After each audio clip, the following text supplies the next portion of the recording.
Hello students, welcome back to my YouTube channel professor Shubham Tiwari. I hope जितने भी बच्चे channel के साथ कनेक्ट हैं उन्होंने कॉन्ट्रैक्ट कॉस्टिंग का कॉन्सेप्ट देखा है। लेक्चर नंबर 1 आज बात करने वाले हैं। Lecture number 2 contract costing D Y B com class sem 6 and S Y BAF वाले बच्चे सेम 3rd का आपका टॉपिक है। कॉस्ट अकाउंटिंग सब्जेक्ट है आपका। क्लियर है यहाँ तक? बिल्कुल। अब कल एक छोटा सा प्रॉब्लम कन्फ्यूजन बच्चों के माइंड में आया था एंड एक वर्ड मैंने वहाँ पे थोड़ा मिस्टेक लिखा था, जो ट्रांसफर टू रिजर्व वाला लिखा था ना, ट्रांसफर टू पीएनएल वहाँ पे रहेगा, इसलिए मिस्टेक जो हुई थी वहाँ पे मैं पहले ही बता देता हूँ। और ऑलरेडी अगर देखा भी है तो यहाँ पे मैं कॉन्सेप्ट और बेटर तरीके से समझा दूंगा जब हम लोग ट्रांसफर वाला कॉन्सेप्ट करेंगे तो। क्लियर है कि नहीं? आई थिंक क्लियर है। तो चलिए स्टार्ट करते हैं आज की क्लास।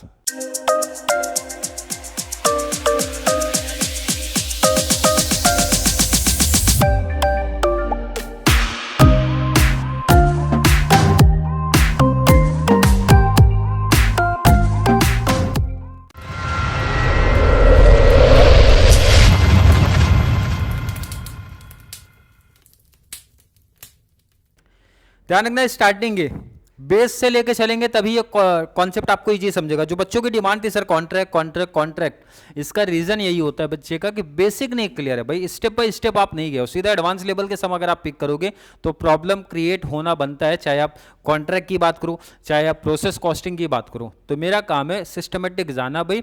अगर कोई भी बच्चा अभी एक इनफ टाइम है, टोटल एटलीस्ट 15 क्लास होने वाली है, क्योंकि हर एक बच्चे को मालूम है सर ये 20 मार्क्स का टॉपिक आता है, तो 15 क्लास एटलीस्ट आएगी। और जिसमें पहले स्टार्टिंग के 4-5 सम तो आप छोड़ दो, मतलब बेस लेवल, उसके बाद सीधा शिफ्ट होंगे, प्रीवियस ईयर क्वेश्चन पेपर लिया जाएगा। क्लियर? तो आज का एक सिंपल सा सम है, बट स्टेप बाय स्टेप सीखेंगे तभी कॉन्सेप्ट आपका बेटर तरीके से समझ में आएगा। ऑन 31 अक्टूबर 2013 ए अंडरटूक एक कॉन्ट्रैक्ट नंबर 786 फॉर ₹2 लाख। ये जो दिया है ना भाई, 2 लाख रुपया क्या दिया है, इसको मैं यहाँ पे लिख रहा हूँ। ये मेरा कॉन्ट्रैक्ट का प्राइस है।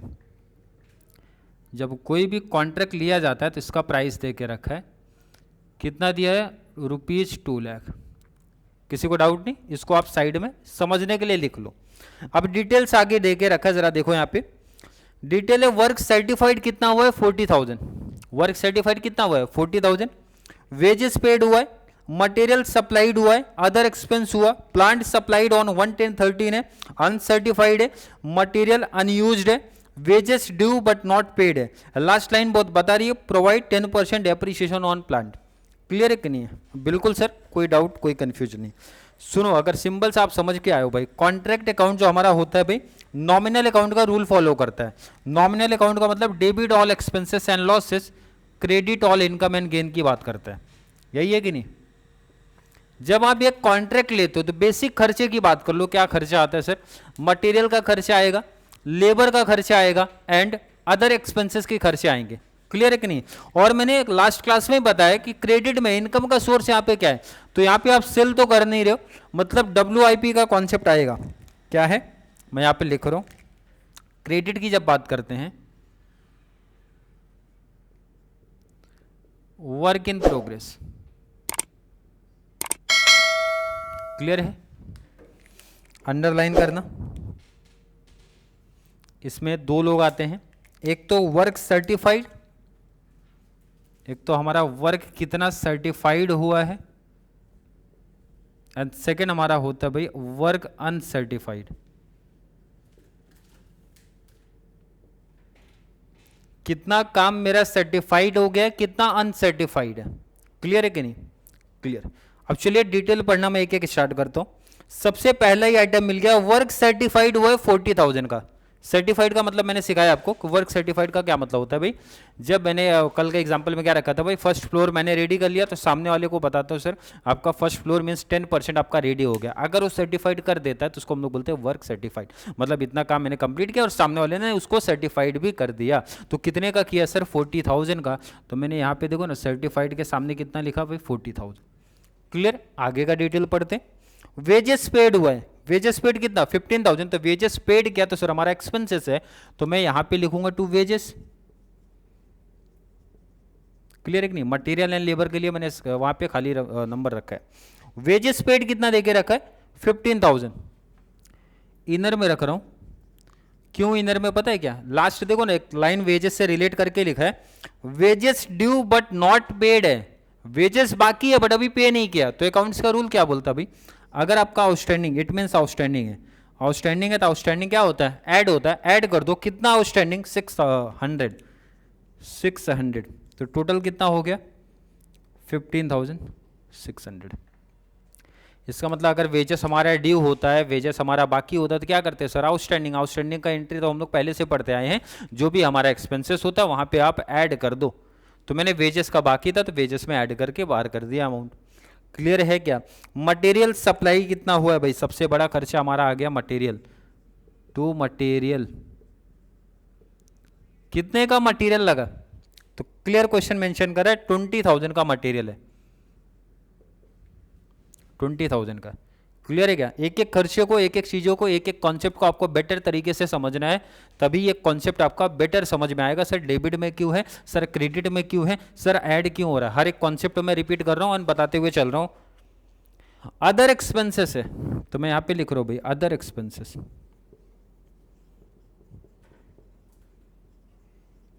अदर एक्सपेंसेस, अदर एक्सपेंसेस कितना क्वेश्चन में मेंशन है 3,000, तो मैंने लिखा यहाँ पे 3,000। क्लियर है कि किसी बच्चे को डाउट है, कोई डाउट नहीं है सर। प्लांट सप्लाइड ऑन 1/10/13, आप कॉन्ट्रैक्ट अकाउंट बना रहे हो, आप बैलेंस शीट नहीं बना रहे हो भाई, प्लांट आपके पास आया तो वो तो हमारा असेट होता है, तो प्लांट का रिलेशन किसके साथ है सर, डेप्रिसिएशन के साथ है, तो डेप्री रिकॉर्ड कहाँ करते हो जरा बताओ ना भाई, डेबिट में कि क्रेडिट में, हर एक बच्चे को आंसर पता होगा सर डेबिट में रिकॉर्ड होता है, तो डेप्रिसिएशन ऑन प्लांट, डेप्रिसिएशन आप रिकॉर्ड करोगे।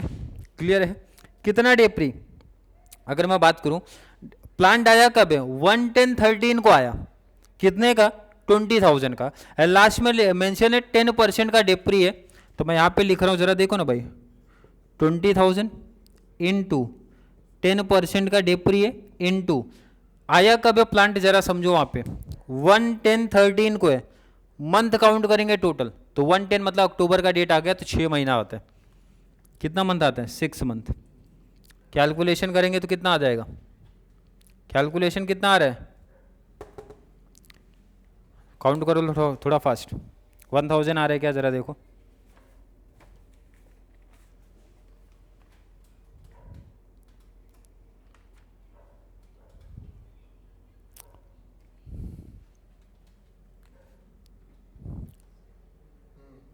वन। अब यहाँ पे ध्यान रखना, ये चेंज करो जरा, यहाँ पे कर दो 3 मंथ, 3 मंथ क्यों, क्योंकि डेट मैंने मार्च लिया था, डेट देखो ना ऊपर ही मेंशन कर रहा है 31 दिसंबर को क्लोज हो रहा है, तो 3 मंथ आएगा, क्योंकि अक्टूबर नवंबर दिसंबर 3 महीना होता है, तो 3 महीने का कितना आ रहा है। क्लियर है क्या, फाइनल अकाउंट हमारा मार्च में क्लोज होता है ना, बट यहाँ पे क्वेश्चन क्लियर मेंशन कर रहा है दिसंबर की क्लोजिंग है, तो उसके हिसाब से चलना है। क्लियर है यहाँ तक, नेक्स्ट आ जाओ जरा, नेक्स्ट आते हैं, आगे का डिटेल है, अनसर्टिफाइड दे के रखा है 1,000, तो वर्क अनसर्टिफाइड तो मैंने यहाँ पे पहले से लिखा है, कितना दे के रखा है 1,000। अगर मैं पूछूं किसी को डाउट है क्या, बिल्कुल नहीं है। नेक्स्ट आ जाओ जरा, मटेरियल अनयूज्ड साइट पे बची हुई है, अगर जो मटेरियल बचा हुआ रहता है तो उसको क्रेडिट ही आप दिखाओगे भाई, डेबिट में खर्चा दिखा दिया, अगर कोई स्टॉक या फिर मटेरियल बचा है तो उसको क्रेडिट दिखाते, बैलेंस अभी बचा है तो हम लोग लिखते हैं मटेरियल ऑन साइट। कितना मटेरियल बचा है आपका, कितना मटेरियल बचा है भाई 800 का, कितना दिख रहा है 800 का, 800। अरे क्लियर समझा क्या, नहीं समझा तो कॉन्सेप्ट देखो ना भाई, 20,000 का मैंने दिखाया मटेरियल आया, 800 का सर अभी भी बचा है, इसका मतलब मैं खर्चा कितना बोलूंगा, एक्सपेंस कितना हुआ अभी तक, तो माइनस ही तो करोगे आप, तो यहाँ बोल रहे माइनस मत करो, आप इसको यहाँ पे रिप्रेजेंट कर दो क्रेडिट में, तो जो मटेरियल आपका बचा रहेगा भाई क्रेडिट में आप शो कर दो। क्लियर है, कॉन्सेप्ट हो गया, खत्म हो गया। अनयूज्ड वेजेस अपना कर चुके हैं, वेजेस ऑलरेडी हमारा हो चुका है, डेप्रिसिएशन कर दो, बता रहे कॉन्ट्रैक्ट अपना बना दो, तो चलो इसको जरा सेटअप करते हैं, मतलब इनका टोटल हो रहा है 41,800। अगर किसी को डाउट नहीं टोटल करके इनको बाहर कर दो। अब इसका टोटल ले लो जरा, डेबिट का टोटल लो, डेबिट के अमाउंट का टोटल लो, जरा बताओ उनसे ज़्यादा जा रहा है कि कम है, ज़्यादा आ रहा है कि कम आ रहा है, जरा बताओ थोड़ा फास्ट, कितना आ रहा है, कितना आ रहा है 39,000। तो अपना क्रेडिट ज़्यादा है, क्रेडिट ज़्यादा है तो टैली इसी पे कर दो 41,800, तो मैंने यहाँ पे लिखा 41,800 तो यहाँ पे भी सेम आप कॉपी करोगे 41,800 टोटल ले लो। ये थोड़ा सा नीचे लिखता हूँ मैं क्योंकि अभी प्रॉफिट लिखना बाकी है ना, तो इसको थोड़ा नीचे शिफ्ट करता हूँ। 41,800 माइनस करो उसमें अमाउंट से 41,800 कितना आया 2,700। क्लियर है? इसको हम लोग बोलते क्या है to notational profit, notational profit CD। Clear है क्या? यहाँ तक का कॉन्सेप्ट सर क्लियर है? अब जरा इसके बाद का सुनना समझना, यही बहुत इंपॉर्टेंट है। ये ट्रांसफ़र हो जाता है क्रेडिट अकाउंट में, मतलब डेबिट है तो क्रेडिट शिफ्ट करते हो आप, लिखोगे क्या वही सेम चीज़, notational profit BD, notational profit BD कितना दिख रहा है 2,700। अब जो ट्रांसफ़र का कॉन्सेप्ट, कर एक छोटा सा मिस्टेक वहाँ पे हुआ था, वर्ड मैंने गलत लिखा था वहाँ पे। जो ट्रांसफ़र का कॉन्सेप्ट है यहाँ पे समझो मैंने क्या बताया था। वहाँ पे आपको अगर याद होगा तो एक परसेंटेज सिखाया गया था भाई, 0 से 25% रहेगा तो नील हो जाता है, 25 से 50% रहेगा तो 1/3 आता है, फिर उसके बाद 2/3 आता है, फिर एस्टिमेटेड प्रॉफिट आता है, एंड लास्ट में इंटायर प्रॉफिट का कॉन्सेप्ट आपने सीखा है। तो पहले तो आप पता करो सर कितना परसेंटेज की बात हो रहा है भाई, कितना परसेंट हमारा काम हुआ है वो जरा पता कर लो। अब वो पता कैसे करते हैं, पता कैसे करते हैं, तो सिंपल सा इसका फॉर्मूला देख लो जरा। वर्क सर्टिफाइड आपका कितना है, फॉर्मूला बनाना बहुत आसान होता है। वर्क सर्टिफाइड आपका कितना हुआ है डिवाइड बाय आपका कॉन्ट्रैक्ट प्राइस कितना था, कॉन्ट्रैक्ट प्राइस, और परसेंटेज फॉर्म में निकाल रहे हो तो वर्क सर्टिफाइड कितना हुआ आपका 40,000, कॉन्ट्रैक्ट का प्राइस कितना दे के रखा है इंटू 100 क्योंकि आप परसेंटेज फॉर्म में निकाल रहे हो। कितना परसेंट आया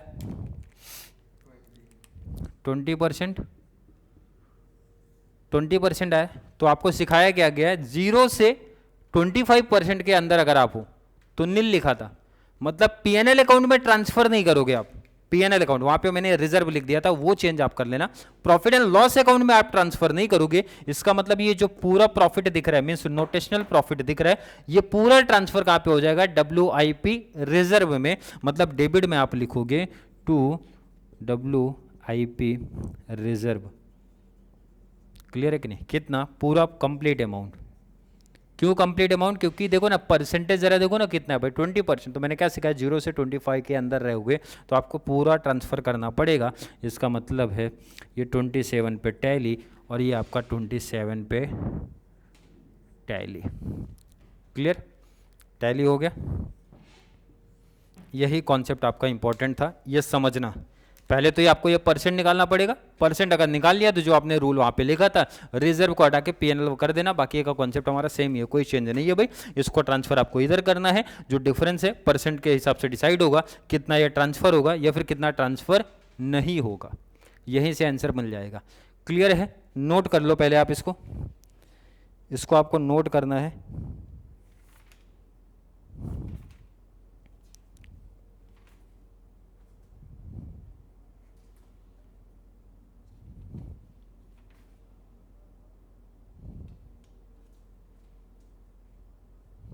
क्लियर है? आई थिंक क्लियर होगा, मुझे नहीं लगता कि कहीं भी कुछ डाउट आना चाहिए। ये 20% आई होप हर एक बच्चे को समझा। परसेंटेज ऑफ वर्क कंप्लीटेड निकालते हो आप, परसेंटेज ऑफ वर्क कंप्लीटेड कितना परसेंट आपने काम किया, अगर 0 से 25 के अंदर हो तो नील ट्रांसफर होगा, मतलब पीएनएल में कोई ट्रांसफर नहीं होगा, सीधा रिजर्व में शिफ्ट हो जाएगा। क्लियर? आई थिंक हर एक बच्चे का कॉन्सेप्ट यहाँ तक क्लियर होगा। फिर भी किसी बच्चे को आज की क्लास को लेके कोई भी डाउट कोई भी कन्फ्यूजन क्रिएट होता है तो ज़रूर नीचे कमेंट में ऐड कर दो, या फिर कॉन्सेप्ट क्लियर है, वीडियो आपको थोड़ी सी भी हेल्पफुल लगती है तो वीडियो को ज़्यादा से ज़्यादा BCom एंड BAF वाले बच्चों को जरूर शेयर करें ताकि उनको इस चैनल से इसी तरीके से कंप्लीट बेनिफिट मिल सके। तो चलिए मिलेंगे अगली क्लास में, तब तक के लिए थैंक यू सो मच।